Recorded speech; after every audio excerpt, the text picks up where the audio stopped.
cuando contesté el teléfono y escuché a mi nieto gritar entre sollozos: «Abuela, estoy en la comisaría.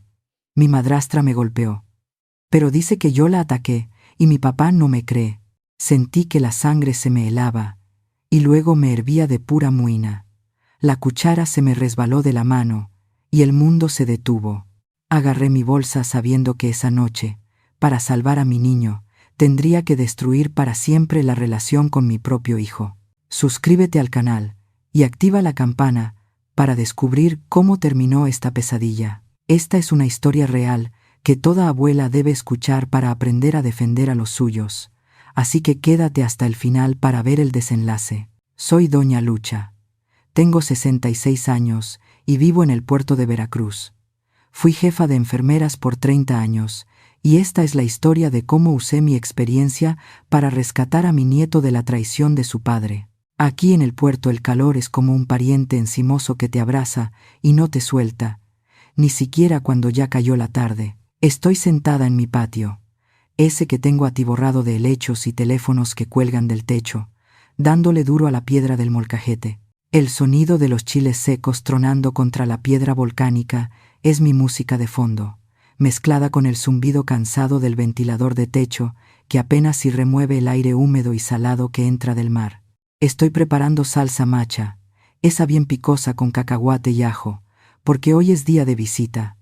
Hoy viene mi Luisito, mi nieto, mi adoración. En la cocina ya tengo la masa lista y el comal caliente para echar las picadas. A ese niño le encantan con salsa roja, harto queso fresco y su toquecito de cebolla, tal como se las hacía cuando vivía aquí conmigo, antes de que su papá se volviera a casar y se lo llevara a esa casa donde sé que no es feliz.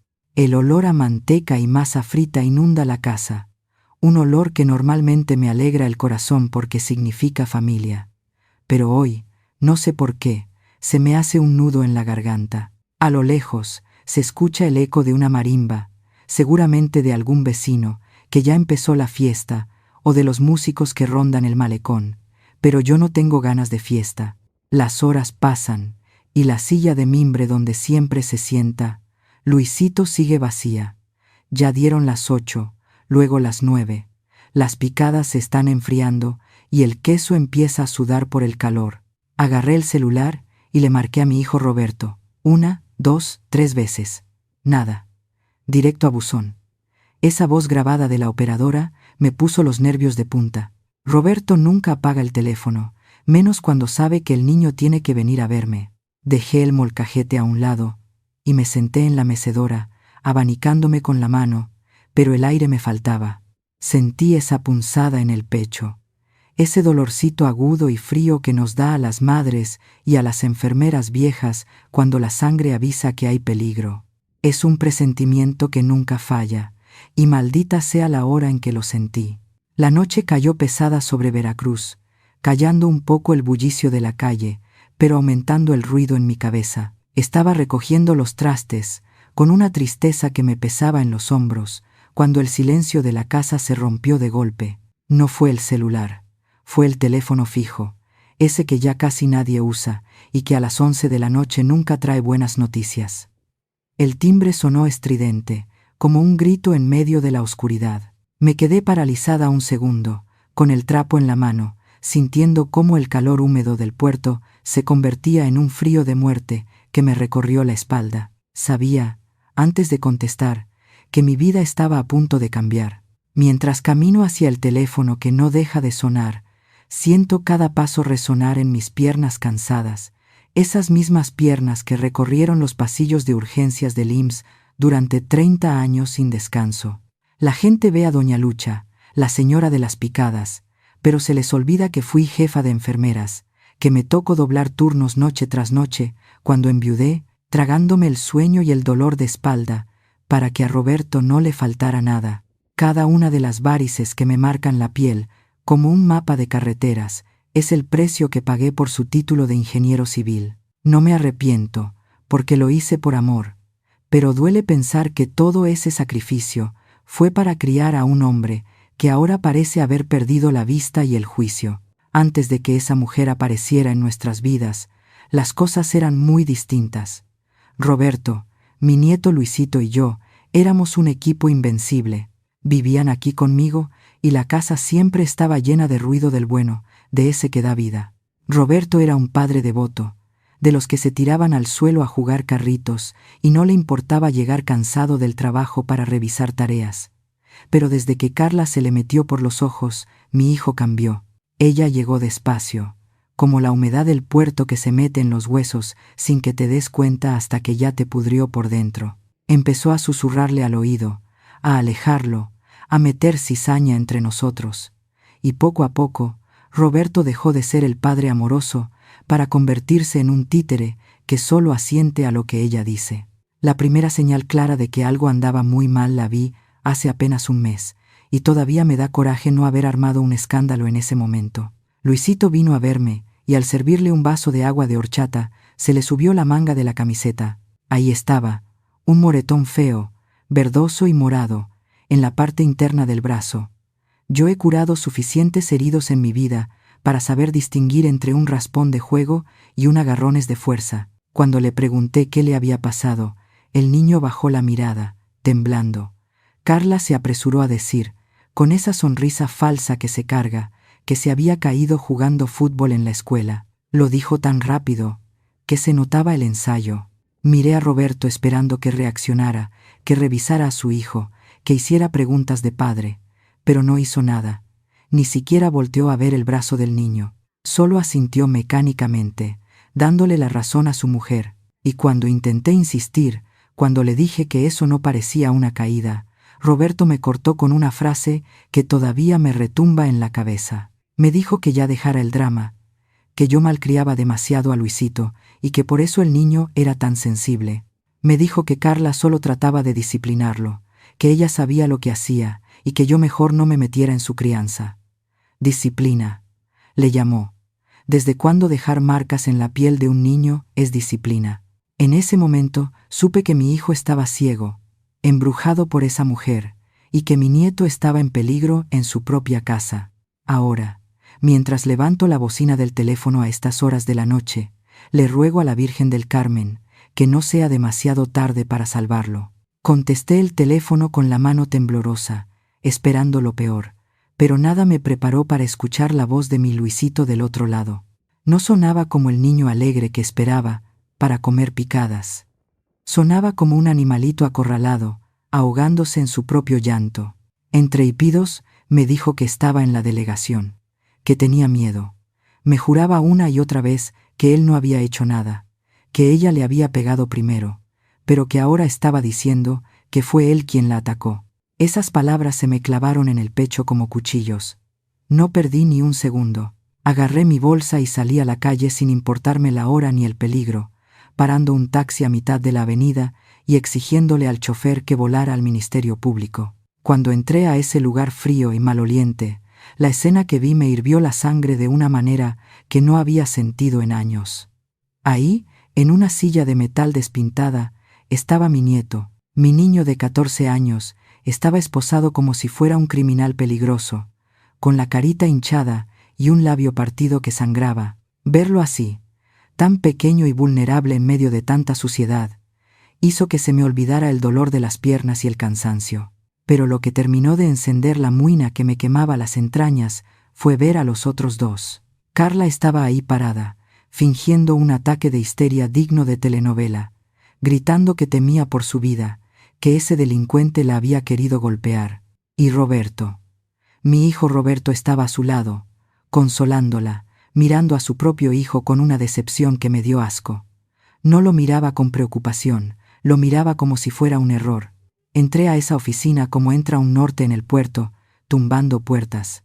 El oficial de guardia estaba de espaldas, llenando unos papeles con una lentitud desesperante, listo para procesar a mi nieto por violencia doméstica, una acusación ridícula para un niño que ni siquiera sabe matar una mosca. Le grité, exigiendo que soltara a mi nieto inmediatamente. El oficial se giró molesto, dispuesto a callarme o a sacarme a la fuerza, pero cuando sus ojos se encontraron con los míos, vi cómo el color se le iba de la cara. Se quedó mudo, con la boca abierta, y empezó a tartamudear. No era un oficial cualquiera. Era el Pachi. Ese mismo muchacho flacucho y perdido que llegó a mi guardia de urgencias hace 10 años con una sobredosis, al que todos daban por muerto. Fui yo quien se quedó a su lado limpiándole el vómito, quien le consiguió un lugar en rehabilitación y quien le jaló las orejas para que enderezara el camino. Él sabía quién era yo. Sabía que doña Lucha no solo le salvó la vida, sino que conoce su historia y su nombre. Verlo ahí, con la placa en el pecho, a punto de cometer una injusticia contra mi propia sangre, cambió el aire de la habitación en un segundo. En ese momento, dejé de ser la abuela preocupada para convertirme en una leona lista para la guerra. No iba a permitir que una mentira y un hijo ciego destruyeran la vida de mi nieto. Me planté firme, me tragué las lágrimas y me preparé para usar todas las cartas que tenía, porque esa noche nadie se iba a llevar a Luisito. El Pachi no necesitó ni media palabra más. Al ver quién era yo, al reconocer a la mujer que le limpió el vómito y le sostuvo la cabeza cuando el mundo se le venía encima, sacó las llaves de su cinturón con una prisa que delataba su vergüenza. El clic metálico de las esposas abriéndose fue el sonido más dulce que había escuchado en toda la noche, y cuando mi Luisito se soltó de ese fierro para aferrarse a mi cintura, llorando y temblando como una hoja, sentí que el alma me regresaba al cuerpo. Pero esa calma duró poco, porque al levantar la vista y toparme con la cara de Roberto, la muina se me subió de golpe a la cabeza, caliente y amarga como la bilis. Ahí estaba él, mi hijo, el ingeniero, el orgullo de mis ojos, parado como un poste sin hacer nada por consolar a su propio muchacho. Me le acerqué despacio, sintiendo cómo cada paso me pesaba por la decepción. Lo miré a los ojos, esos mismos ojos que yo vi abrirse al mundo, y se los solté sin piedad, con la voz ronca de tanto coraje guardado. Le dije que le limpié los pañales con amor, que me maté trabajando para hacerlo un hombre de bien, pero que esa noche, al verlo defender a una mentirosa por encima de su propia sangre, me daba asco. Le pregunté directamente, para que le doliera, si de verdad prefería la falda de esa mujer antes que la integridad de su hijo. Roberto intentó bajar la mirada, balbuceando excusas, pero no lo dejé. Carla, al ver que perdía terreno, intentó volver a armar su escándalo, gritando que el niño era un salvaje y que ella tenía marcas.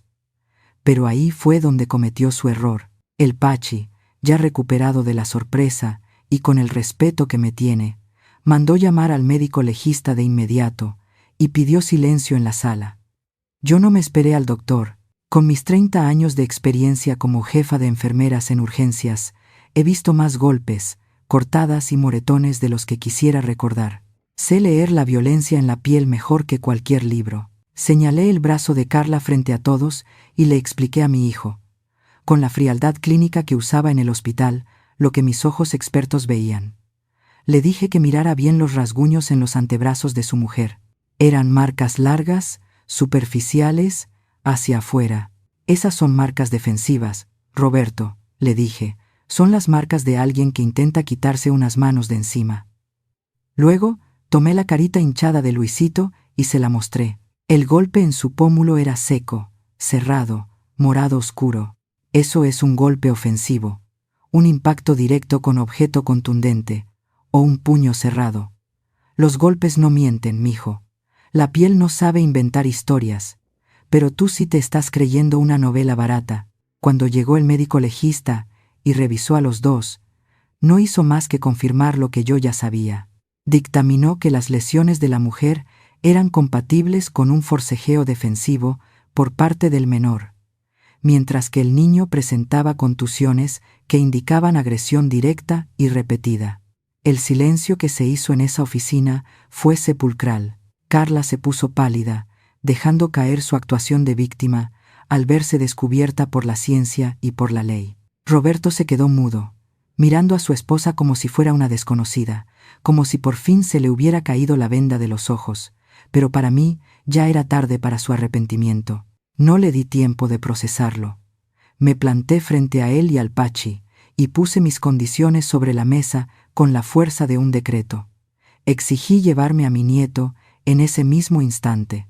Le dije a Roberto, mirándolo fijamente, que tenía dos opciones: o me firmaba la custodia temporal y me dejaba sacar al niño de ese infierno, o yo misma, su madre, lo denunciaba ahí mismo, por negligencia criminal y omisión de cuidados. Le juré por la Virgen del Carmen que no me iba a temblar la mano para verlo tras las rejas si eso significaba salvar a Luisito. Roberto vio la determinación en mis ojos, vio que la madre abnegada se había muerto esa noche para dar paso a una abuela dispuesta a todo, y no tuvo el valor de contradecirme. Asintió con la cabeza gacha, derrotado, mientras el Pachi empezaba a llenar el papeleo para entregarme al niño. Esa noche gané la batalla, pero perdí a un hijo. Salir de la delegación con mi nieto del brazo fue como volver a respirar después de haber estado bajo el agua un buen rato. Atrás dejamos el ruido, el olor a humedad rancia de las oficinas, y lo más doloroso, dejamos a Roberto. Lo vi por el espejo retrovisor del taxi mientras nos alejábamos. Se quedó parado en la banqueta, solo, encogido, viendo cómo los oficiales se llevaban a Carla a una oficina aparte para interrogarla por falsedad de declaraciones. A su mecha, qué manera de desgraciarse la vida por una falda, pensé. Mi hijo intentó acercarse antes de que nos subiéramos al coche, balbuceando un perdóname, mamá que se le atoraba en la garganta. Pero yo le levanté la mano, firme como un tránsito en carnaval. Le dije que no me dijera mamá ahorita, que esa palabra le quedaba grande. Le dije que arreglara su desastre, que enfrentara a la justicia por permitir que esa loca tocara a su hijo, y que luego, solo si Dios y la Virgen del Carmen le daban licencia, veríamos si podía volver a pisar mi casa. La relación con mi hijo se rompió esa noche, sí, y duele como una fractura expuesta, pero mi nieto estaba a salvo, y eso vale más que cualquier lazo de sangre. El camino a casa fue silencioso. Luisito venía recargado en mi hombro, agotado, todavía con los ojos rojos, pero ya no temblaba. Yo iba pensando en todos los trámites que se nos venían encima, el DIF, los juzgados familiares, pelear la custodia definitiva. Pero no me dio miedo. El Pachi me había asegurado que con el dictamen del médico y la denuncia por omisión de cuidados que levanté ahí mismo, ningún juez, en su sano juicio, le regresaría el niño a ese par. La ley en Veracruz es clara cuando hay violencia, y yo tengo las pruebas y la garra para defenderlo. Entendí entonces algo que me retumbó en la cabeza. La sangre no es solo quien te engendra, mijo. Sangre es quien te defiende, quien mete las manos al fuego por ti cuando el mundo te da la espalda. Llegamos a la casa cuando el cielo del puerto ya empezaba a pintarse de ese azul clarito que anuncia el amanecer. El calor seguía ahí, pegajoso, pero ya se sentía distinto, más ligero. Lo primero que hice fue sentar a Luisito en la mesa de la cocina, esa misma mesa donde tantas veces hizo la tarea. Prendí la estufa y puse el comal. Ahí seguían las picadas que había hecho en la noche, frías y tristes, pero las volví a echar al fuego para que revivieran con el calorcito. Saqué la leche del refri y preparé un lechero bien cargado, sirviéndolo alto para que hiciera espuma, como le gusta a él. El olor a masa caliente y a café volvió a llenar la casa, borrando el tufo a delegación y a miedo. Le serví el plato a mi niño, con su salsa roja y su queso fresco. Él me miró, con ese moretón feo en el pómulo que me recordaba la batalla que acabábamos de librar. Pero entonces hizo algo que me pagó todas las desveladas y todas las muinas. Sonrió. Fue una sonrisa chiquita, tímida, pero fue suya. Empezó a comer con hambre, con ganas de vivir. Yo me serví mi café, me senté frente a él y le di gracias a mi patrona, la Virgen del Carmen, por darme la fuerza de no doblarme, porque dicen que las madres crían, pero las abuelas somos la última línea de defensa, el muro contra el que se estrellan los que quieren lastimar a los nuestros. Y mientras yo tenga vida y pueda moler salsa en este molcajete, a este niño nadie lo vuelve a tocar. Han pasado varios meses, y la risa de Luisito ha vuelto a llenar mi casa en el puerto, borrando los recuerdos de aquella comisaría. Roberto ha venido a tocar la puerta, arrepentido y solo tras el proceso legal contra Carla, pero la confianza rota tarda en sanar. Mi nieto sigue seguro bajo mi custodia y mis cuidados de enfermera. La sangre no es solo quien te engendra, sino quien tiene el coraje de defenderte cuando más lo necesitas. Mi consejo de jefa de enfermeras es vital. Ante la duda de maltrato, Exijan siempre un dictamen médico legista inmediato. Los golpes no mienten, y esas pruebas son la única forma de salvar a los suyos de una injusticia. Díganme, ¿ustedes tendrían el valor de enfrentar a su propio hijo para salvar la vida de sus nietos? Las leo. Doña Lucha, 66 años.